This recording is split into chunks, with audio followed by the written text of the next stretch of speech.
বর্ষে সাজার আগেই কফিনবন্দি হয়ে বাড়ি ফিরল বছর 23-এর যুবক। বিয়ের মতো জীবনের সবচেয়ে গুরুত্বপূর্ণ দিনে সাজানো ছিল বরের গাড়ি।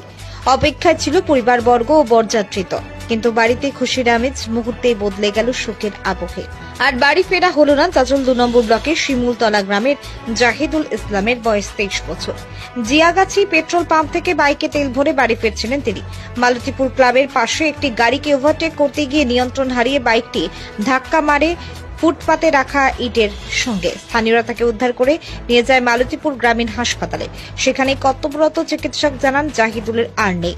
বিয়ের ফুল ফোটার আগেই শুকিয়ে যায়। কফিনবন্দি হয়ে চির ঘুমের দেশে চলে যায় জাহিদুল। চাচল থানার পুলিশ মৃতদেহ উদ্ধার করে ময়নাতদন্তের জন্য দেহটি মালদা মেডিকেল কলেজ ও হাসপাতালের মর্গে পাঠিয়েছে। সন্ধ্যা 7টা নাগাদ আমার কাকার ছেলে জাহিদুল ইসলাম সে শামসি জিয়াগাছি পেট্রোল পাম্প থেকে তেল করে বাড়ি ফিরছিল।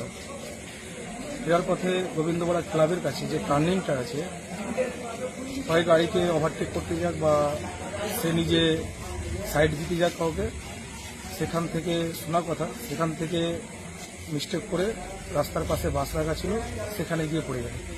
সেই বাস সিট থেকে যে ছিটকে গিয়ে ইটে লেগে, ওখানকার স্থানীয় লোকের যা বক্তব্য যে সে ওখান থেকে বাসে লেগে ছিটকে গিয়ে ইটে গিয়ে তার মাথাটা পুরোটা ফ্র্যাকচার হয়ে গেছে, স্পট ডেথ হয়েছে। খবর জানতে পারলাম, আমরা বাড়ি থেকে সব ছোটাছুটি করলাম, জানতে পারে গিয়ে দেখলাম যে আমাদের ছেলে, আমাদের কাকাতো ভাই, একটু উঠে ওখান থেকে হসপিটাল নিয়ে আসলাম। হসপিটালে নিয়ে এসে তো আমরা সেটা মালতীপুর গ্রামীণ হসপিটাল, সেই হসপিটালে আমরা নিয়ে এসেছি। সেখানে এখনো আছে পর্যন্ত। সন্ধ্যা 7টা নাগাদ এই ঘটনাটা ঘটেছে আজকে।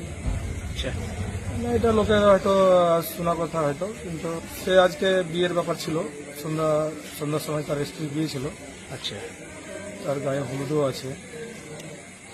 যাই হোক, তার ভাগ্য বাড়ি ফেরার পথে তেল করে আর এই দুর্ঘটনাটা ঘটেছে।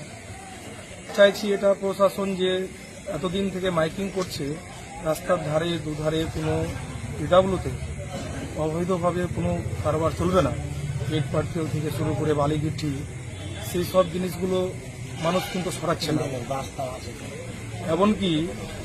এমনকি প্রশাসনও সেগুলোকে চোখ মুখ কান বন্ধ করে সেগুলো দেখেই চলছে। আজকে কিছুদিন আগে সেই জায়গায় একটা সেম ঘটনা ঘটেছিল, সেভাবে নিহত হয়ে মারা গেছিল ছেলেটা।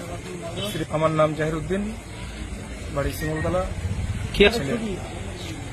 শামসি তেল পাম্প থেকে আসছিল গোবিন্দপাড়ার দিকে। আচ্ছা।